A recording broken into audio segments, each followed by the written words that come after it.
What's up everybody, this is Ven bringing you another MOC Spotlight where we take apart what you build. For today's episode, we'll be taking a look at not one, but several MOCs posted to the message boards by Jedi Time Lord, aka Jitil.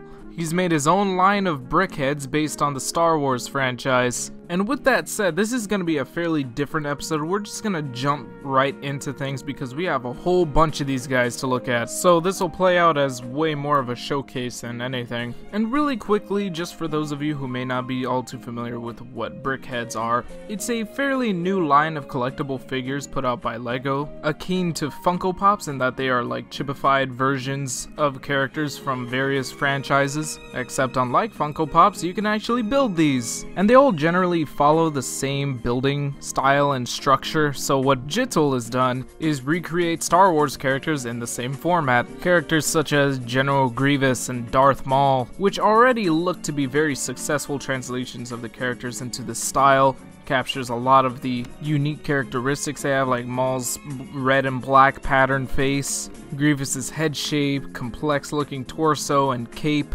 and of course the iconic quadruple lightsaber setup. Then we have Darth Vader and Emperor Palpatine, which look just about as impressive, what with Darth Vader's helmet looking extremely accurate in terms of shaping and detail. He's also got his lightsaber and his cape.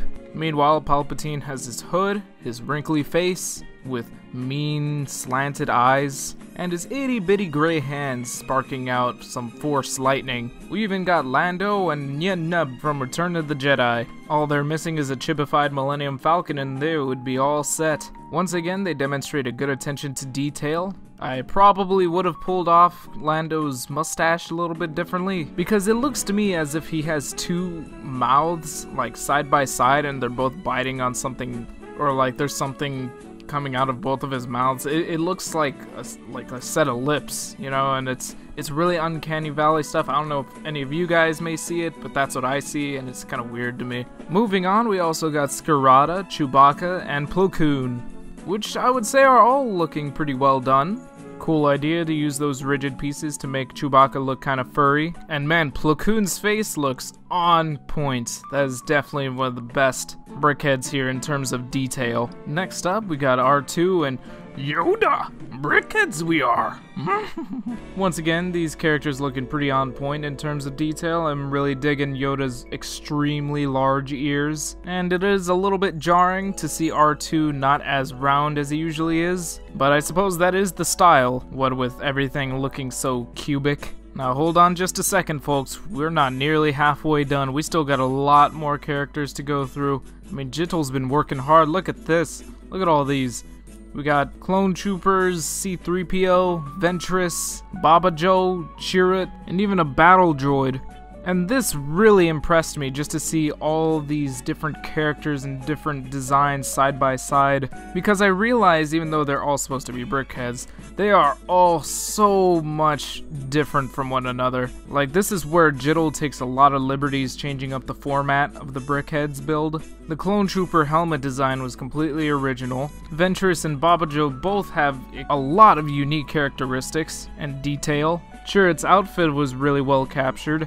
And the battle droid doesn't have a whole head, it actually accurately captures the head shape of a battle droid. The only thing I think I probably would change about this though would be the eyes, but even still, that is very creative. And speaking of creative, we got everybody's favorite Star Wars character right here. Everybody's favorite theoretical Sith Lord right here, Jar Jar Binks, as well as Trench and Dengar. And I actually really like Dengar, I like how that face mask was captured. Looks quite authentic, but Jar Jar right here, oh my goodness.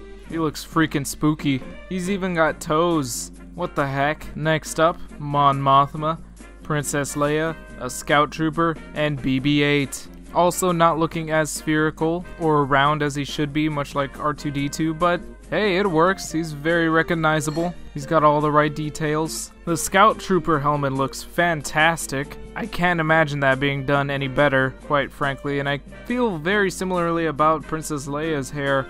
It seems pretty simple, but it works really well. And once again, the way he's captured all their outfits and everything, very creative stuff. Now the last few I'm gonna go over before I start repeating myself with creative and detail and accuracy.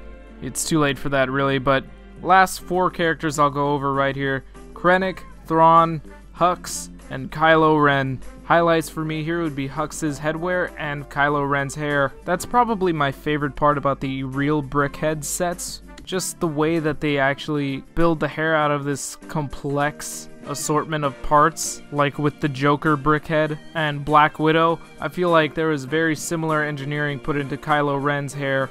I know that's kind of a weird thing to focus on, Lego hair, but I just spent the last 5.5 minutes talking about Lego toys. It was already weird to begin with, and this isn't the first time either. Many of you know that. Now, as I mentioned earlier, Jitil actually has a bunch of more BrickHeadz, but I'll leave that up to you to go take a look at. I merely just picked out my personal favorites, but honestly, they are all pretty good and worth checking out. Jitil actually likes to take requests for these on our Discord server, so if you want in on that and any other sort of community interaction, as well as the ability to listen in to our podcast live, consider donating at least $1 a month to our Patreon at patreon.com/TheTTV channel. Chat it up with us, the rest of the community that we have. Share whatever cool creations you can bring to the table. And if you're at least interested in doing that, check out the message boards over at board.ttvchannel.com, where you are more than welcome to post your own MOCs to the LEGO Creations category. Signing up is free and it earns you a possibility of being featured on the MOC Spotlight sometime in the future. All you gotta do is build something creative and or interesting.